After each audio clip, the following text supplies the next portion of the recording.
Welcome to Success in Doses. I'm your host, Saleh. This podcast is about the real journeys behind meaningful careers, the pivots, the risks, the moments of doubt, and the lessons that shape who we become. Each episode, I sit down with people who are building impactful lives and careers, and we break down the experiences that help them get there. Because success rarely happens overnight, it happens in doses. Let's dive in on Becoming on Purpose.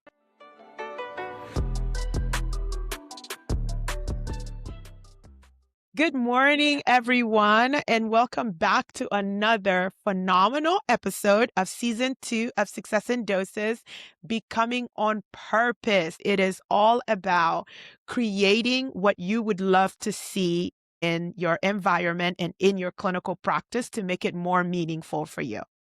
To help us facilitate that conversation, I couldn't think of a better person than to invite Dr. Ashley Kay Pendrick, is the CEO and founder of ProsperRx Consulting and co-founder of the Primary Care Pharmacy Institute. She has been recognized as a top 100 innovator and entrepreneur.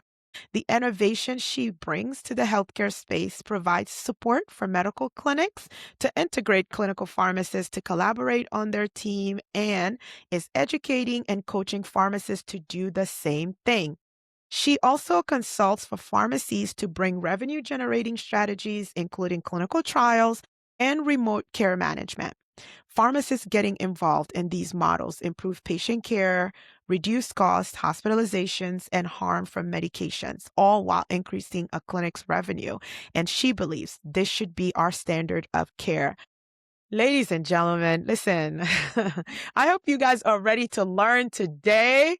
Welcome to the pod, Ashley. I am so excited to be here with you today. Thank you. Great to be here, and thank you for having me.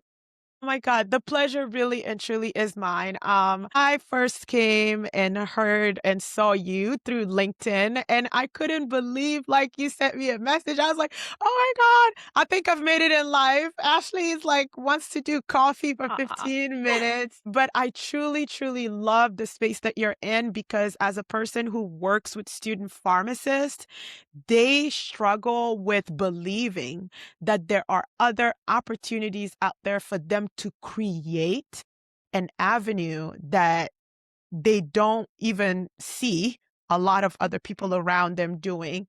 I love origin stories. I wanted to start with yours. As a pharmacist, what did you believe your definition of success was when you were just starting? Oh gosh, I think like many, when we graduate, you might have some sort of idea of what the future may look like. But when I was putting my toes into the real world, it was like, what do I want from Yeah. this? And I think my success and my goal overall, kind of just like the name in the show, is to live my purpose and being really true to myself, my strengths, what I enjoy, and ultimately finding that path in pharmacy. I had that passion Yeah. overall Hmm. for pharmacy, but I'm sure, like many of the students you come across, they may feel called in certain directions. And I knew retail and community pharmacy. I mean, I worked in retail Yeah. as a tech and an intern, and I just knew, I was like, I don't know that that's my path. So, really intentionally determining your path and Hmm. looking for that overall. I mean, so many opportunities continue to come my way, but they just didn't match, where I Yeah. felt like that's where I belong. That's Yeah. what I can really do well and do meaningful work that would light up my soul. And I say Yeah. that's a goal, right? You want to Yeah. do work that lights up your soul. Yeah. Life is short. Yeah, make it count. I love because you're touching on a lot of different things that through the other conversations that I've had continues to be a revolving theme with everyone. Intentionality that we really need to factor in when we're setting our career goals to make sure that the goals we're setting really are an accurate representation of the things that are going to mean a lot to us, like wanting your career to feel meaningful as a result of having alignment with who you are as a person, aligning with what you're doing professionally. Have you always had that, or do you feel like that was a process and journey for you? I think that it was a process and a journey. It took me a long while to determine even my path as Yeah. a student and where I belonged. I knew healthcare was where I felt called to, Mm. but then just putting that down as to like, okay, where, Yeah, right? yeah, Because in yeah. pharmacy, there's a million different paths, but you say Mhm. healthcare and there's a lot of paths that way. So it took me a while. And so I think going through some of the programming within the pharmacy program and the PharmD that I was offered, I was in some leadership programs and really digging into yourself and reflection. And I went through, the your strengths with Strengths Finder and really digging into Mm. some of the potential career paths that would fit really well with Yeah. my strengths. And then ultimately, even some more I mean, I think the self-work that we put into ourselves, it Yeah. can't stop, right? It And so can. I kept working and I Yeah. still know like some of the things, I think there's, I guess the 5 voices is another one that, Mhm. I went through as well. Mhm. And I'm a connector and really passionate overall, Yeah. obviously an advocate for pharmacists. Yeah. And so bridging that all together, it's a Yeah. lot of work and inner reflection. That's really cool because I know that, like, I make I call them my co-resis, the students that go through Resi Prep with me. I make them do like the 16 personality test. And they always wonder, like, why is this an important component? I'm like, well, it's the beginning of a process I hope you continue to do every so often. Take a step back to see because you change in different areas as your career develops and like as your priorities shift. But I Yeah. find the personality test to be a really great tool that gets them starting to know how to talk about themselves because it's such Yeah. a competitive selection process and it all boils down to how do you talk about yourself. So I love that even with all of the success that you've been able to have, that part of it continues to be like an integral part, like the continuous reflection over your career.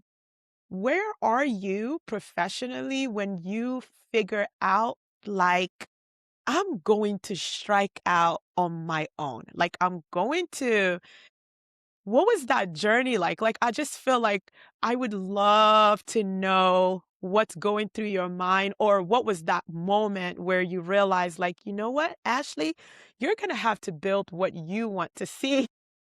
I think, so when I was in that leadership program, the 2 recommended career paths for me was entrepreneur Wow. or education.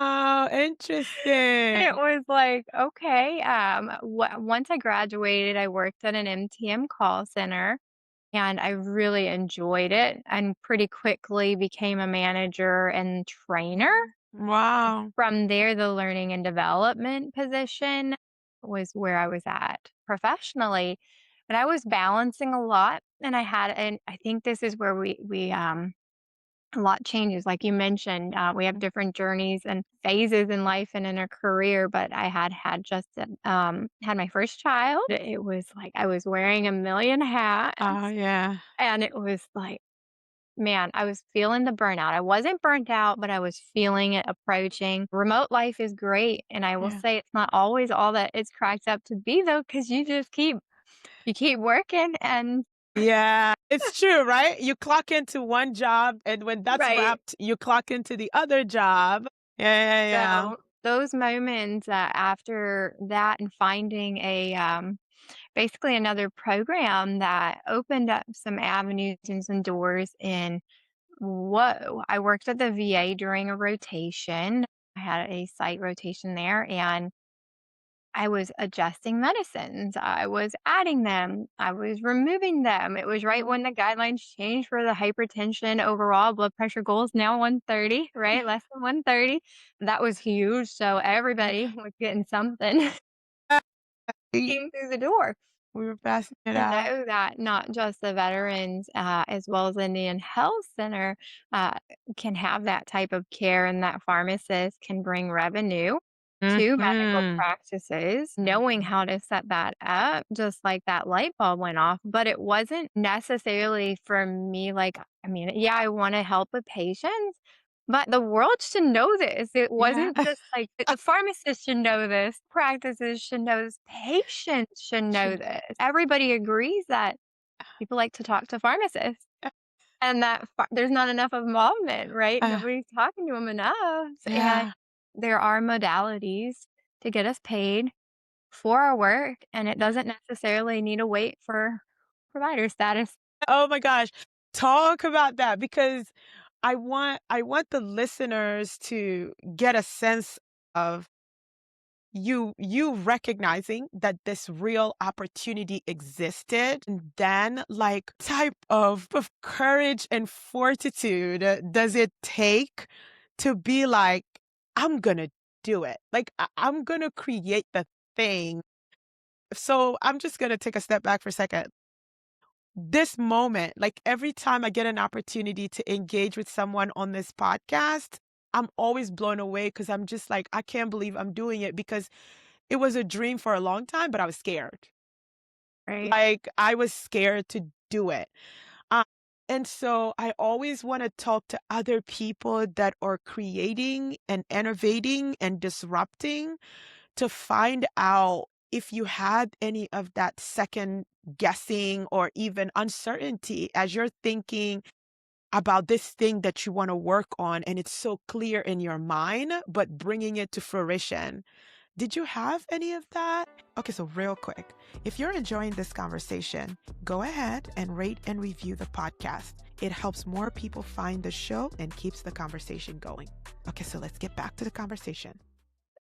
Man, I think we're always our own worst critic, and I do think we get in our own way more than Yeah, we need to. yeah, So I definitely feel for myself, I put it off for a little while too. You know, when you have a comfort of a job and you're uh, creating something, the momentum is different, right? yes, You've got something to lean back in and you're putting time in, but I don't know that it's fully consistent. right. Right, depending on motivation, and Mhm, so there was that second guessing, there was a lot of, time that lapsed as well, so mhm, I think anybody can jump in and say, "I'm gonna be a business owner," but then are you gonna take the steps to make that happen, really open up the conversations that need to happen with potential clients, and so yeah, I second guessed it, and it takes some courage, it does, but, I mean, I even told some of my clients, I'm like, "Now, you tell me a list of who's in your area, and I'll make the outreach, I don't mind." oh So, my, the light bulbs go off, hearing the room kinda shift yeah, when people in, like, medical practices, managers, physicians, even those in the industry that have been with, like, insurance and, like, CMS, "Wait, you're right." yeah. I've been in the industry for 20 years. This would work. It's just having that I think getting in that first or second one, you gotta break through the fear. You gotta Mhm, break through second guessing yourself because once you do it, it becomes not second nature in the yeah, beginning, yeah, but it will give you momentum. And when you fail, you have to get right back up though. yeah, and I think this is really good because I love how you're not selling like it's going to be awesome. It's going to be like everybody's going to say yes. And you're going to start having practices that are paying you for your time and your expertise. But I love that you're very candid about the fact that there will be a lot of no's, there will be some yeses. It's all about holding on to those yeses and delivering, right? So, can we Yeah. talk a little bit about how that failure, like how have you seen some people that you've worked with handle that rejection or that resistance in their area and being able to overcome it? So honestly, I've spoke to some even that are in like the intro phase where we're just chatting to see if our program is a good option for them. Yeah. And they've tried it in the past. And by trying Gotcha. though, when you start to dig, they ask one physician, one Yeah. practice. It's like we get deflated. You got one Mhm. no. Yeah. But in the grand scheme of things, and I know that this is hard to hear, I come from sales too in the background. Like I was a personal banker. I Oh, well, for like 8 years. wait a Yeah. minute. So you have to hear no. And Yeah. it takes sometimes 7 touches Yeah. to get a yes. Wow. The data.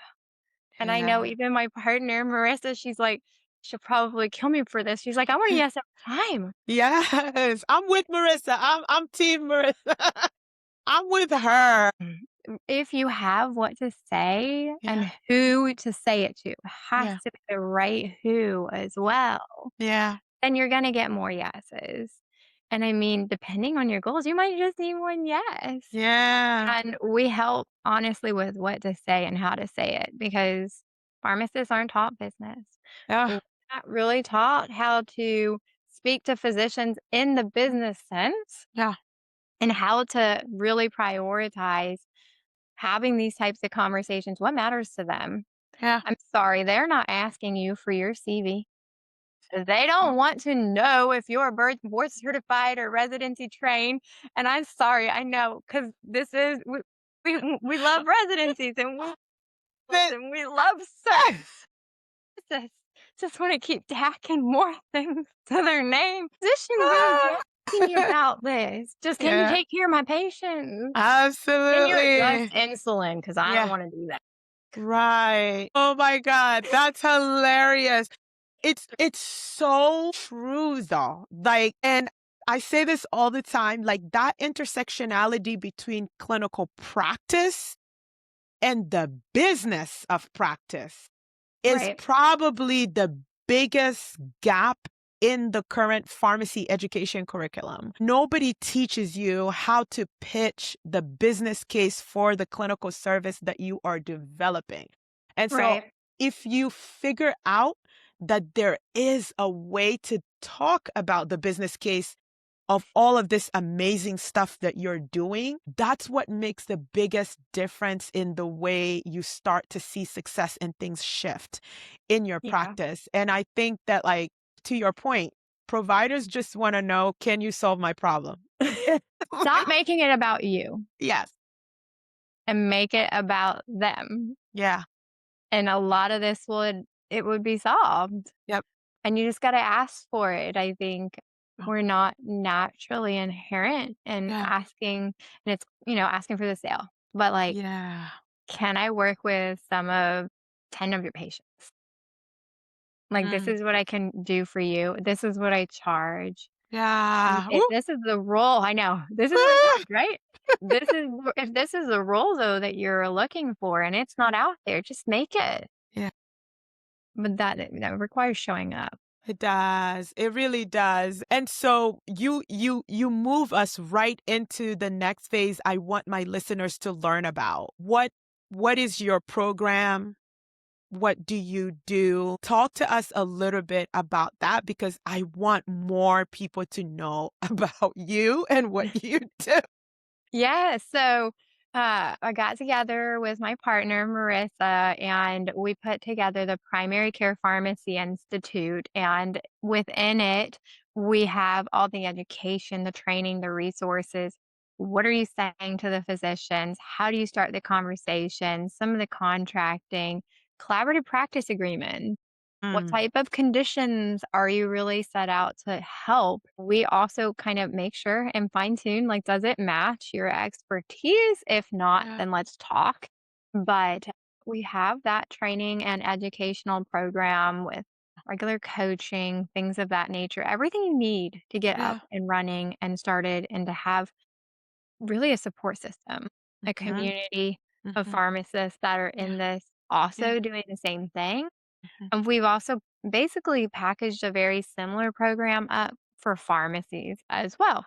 and really Mm. focusing on the care management side and Yeah. capturing, again, revenue. Yeah. Pharmacists have revenue generating capabilities. Trust and how you document, where you document it, and Yeah. who you're partnered with. Yeah. So you can make it happen. There's no more excuses. Yeah.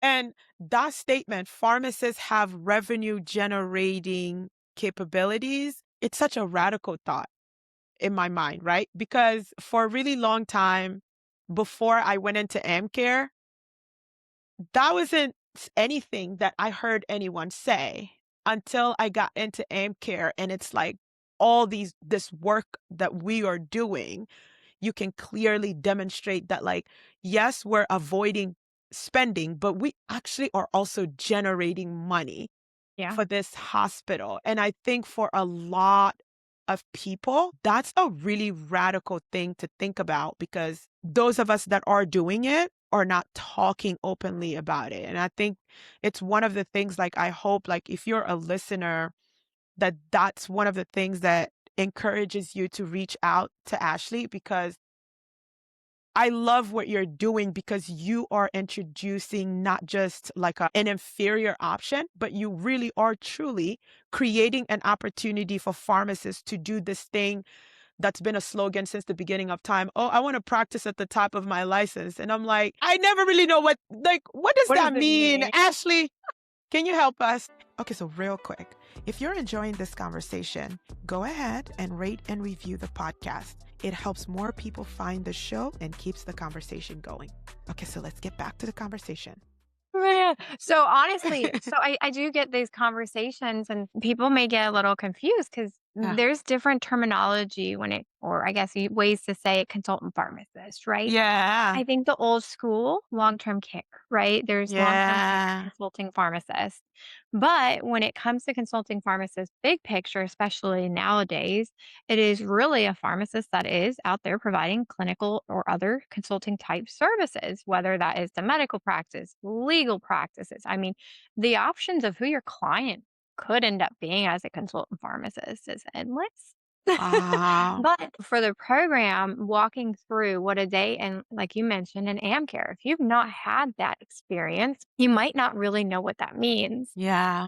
What that would mean is you take and see patients. You have a clinical patient panel that you are either trying to grow or that you're maintaining. And Yeah. you can either be remote care of those patients and having telephonic interactions with them, as well as remote therapeutic monitoring. So you got some Mm-hmm. technology and you get to see their numbers. And then there is that actual in person where you're in the medical practice. You can set this up in a pharmacy. You're in a pharmacy, but you're collaborating with physicians as a partner and extension of them too. And you Yeah. see patients. You obviously can adjust therapy, Yeah. educate them, really all of the things that we're kind of doing or Yeah. want to do already Ah. but in a regulated area as far as what you need to document. Some of them have specific timelines and what you need Yeah. to do to be able to capture the revenue. So you start thinking about, why do doctors always want me to come in for a visit for this little tiny thing? Well, because it brings revenue. Visit means revenue. And so Yeah. it'd be very similar, just like that for a pharmacist. So that would be a That day in the life. Yeah, I mean, but that context is so powerful because I think when you talk to people, they're like, I want to do consulting pharmacist. I never knew what that meant. Like, whenever I ever heard it, I never understood what it meant. And I always said, consulting about what? You know what I mean? And so your explanation about the fact that who your client is and the way in which you can be impactful and revenue generating. Like, these are new vocabulary for pharmacists because it's not necessarily when we think about our practice, like we're thinking like I'm a revenue generating entity of any either standalone or integrated practice. Yeah.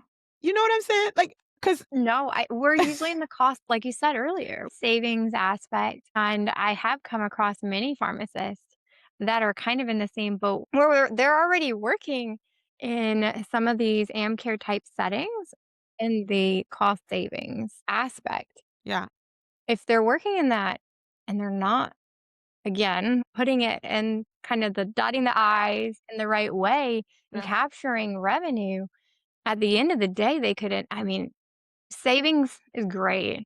Kind of put yourself at risk there. You should be you Yes. should be having the conversation so that way you're protecting yourself, but also, again, advancing the profession too. We don't need full provider status, and I mean, even talking to some of the lawyers, do we want it liability-wise? Like, Yeah. really? It's a real conversation because it's all like I came up in the era of we need to go and advocate for provider status. So then when I started meeting advanced pharmacy practitioners and consultant pharmacists and I'm like, who are all these people and what they do? All I know is we have to have provider status to be able to do anything. And so I hope that as your list or like for anyone listening right now, you're at least curious to want to know what Ashley and Marissa are doing to find out more. Because every time I talk to you, that's what happens, right? Every time I talk to you, you teach me a completely different angle and component that I was completely unaware of. And that makes it exciting to talk to you, but also you're like really nice and I really like you too. That makes it really, really nice to talk to you. For the person who is listening to this episode right now and they're having what I had the first time I talked to you and learning about all the ways that you're disrupting and innovating. And really, it's advocacy because the more pharmacists you help to position themselves in their community in this way, it really does elevate the profession in that community's eyes. Like they're able to see Right. pharmacists in a completely different light, right? How can whoever is listening to this right now, how can they find you and Marissa and say, "Hey, can we talk?"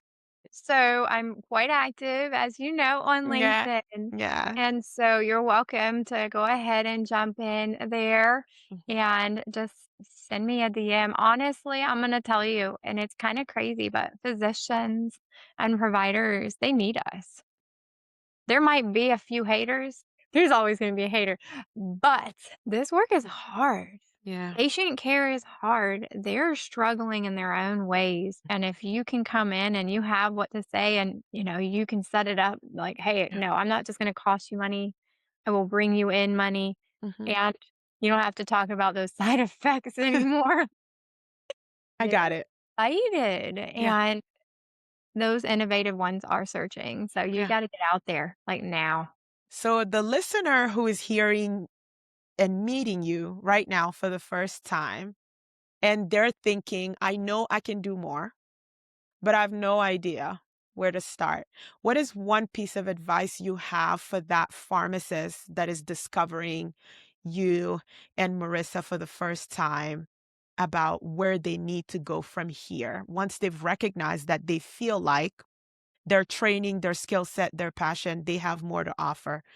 What is a recommended next step? As far as next steps, I would say one, I keep thinking about like what's your why? And two, really digging deep, like what would you do for free? Take the student loans away, pretend, right? Pretend. What would you do for free? And does this sound like it lines up? Because like you said earlier, I mean, I'm not painting roses and butterflies. I'm not going to tell you it's going to be easy. And truthfully, we want people to make this a success, which means we have to show up. And that means that you have to be really motivated. And so we can be your fire, but you got to also take the next steps too. So Yeah.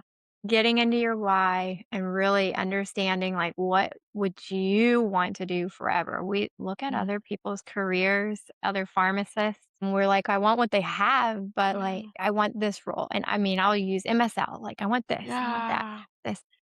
Can you explain it and why exactly you want that? Yeah. And do you want that for 5 years? You want that 2 years? You want Mhm. that for 10, 20, 30? Like Yeah. gotta really look at that. I think that, chasing the shiny objects that everybody else has It's not going to give you that long-term purpose that we're looking for. Absolutely. And I think that what you said there is so profound because I think professional careers in general, we're all looking for a blueprint. We want to Yeah. go down the path that's already been beaten down. I think what you're offering here is an opportunity to be a pathfinder, but everybody is just looking to go down the path that's already been discovered because it's like, I'm just going to blaze that trail. But you're offering, it's why I'm so excited and I want more people to know about you because I'm like, there is an opportunity for you to forge your own way forward. And I think it's cool to have role models, to have people that are doing things that you find really interesting, really cool, but that back to reflection and placing things like in the shadow of purpose. Haha, becoming on I know. purpose. Right? I snuck it in there. But placing things in the shadow of purpose, it's not a guarantee, but I think it maximizes your chances of ending up somewhere where like regret doesn't get to come along on the journey, right? So I love that. How can people find you and where? Tell them about all of the different places. Yes, so you can find me on LinkedIn and you can always email me as well, ashley.pendrick@prosperrx.org. I'm not as active on everything else because, Yeah, again, priorities and like absolutely. really narrowing in so Yeah, you don't spread yourself too to thin. 100%. I understand fully. I Right. understand Oh, fully. It's a lot. I can't thank you enough for saying yes as quickly as you did. I really appreciate your time. You should check out Ashley. She'll tell you exactly what you need to do in your area, how to start, and she'll even help you figure out where exactly your lane could potentially be. Like she's a great resource. Thank you for what you do. And thank you for doing this evening after you put your babies down. I appreciate it. Thank you so much. thank you so much for having me. It's been a pleasure. Love, pleasure really was mine. Thanks, Ashley. Okay, so now that it is just us, I cannot tell you how absolutely amazing what Ashley and her partner are doing is. As a person, you guys know I am super pro residency, but I'm also the first person to tell you that residency is not the end all be all of your career. Your ability to be innovative and your ability to take a risk and your ability to stay open minded about all the ways in which you can leverage the PharmD is how you end up meeting and engaging with people like Ashley.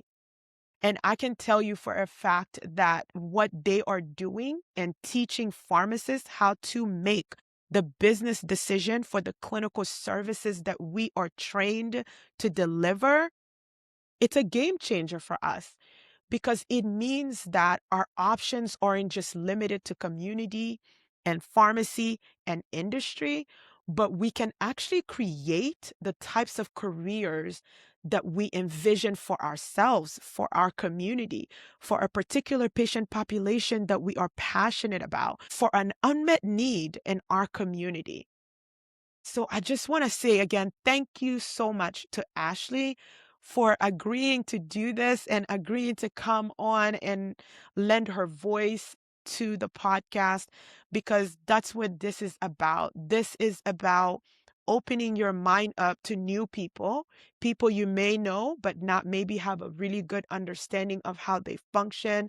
But people like Ashley are absolute necessity for the profession right now because at times when you're online, it just feels like everybody is just going along to get along and knowing that the opportunity absolutely exists for us to create the careers and the futures and the close the care gaps in our communities the way we want to, that we can have a community and a support system to teach us how to do that. Yeah, you bet that that's a voice that I want you to know is out there that exists, and a person that I want you to know is out there, exists, and is doing a lot of work to bring more of us on board.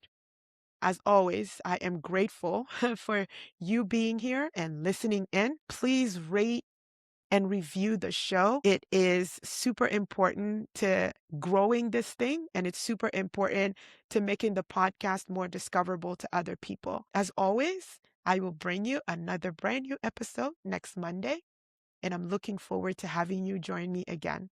Thank you and have a wonderful rest of your week. Okay, bye.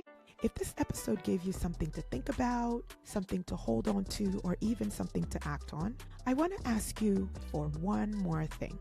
Take a moment to rate and review the podcast. It feels really small, but it's actually one of the biggest ways you can support this show. It helps more people find these conversations and become part of this community we're building right here on Success and Doses.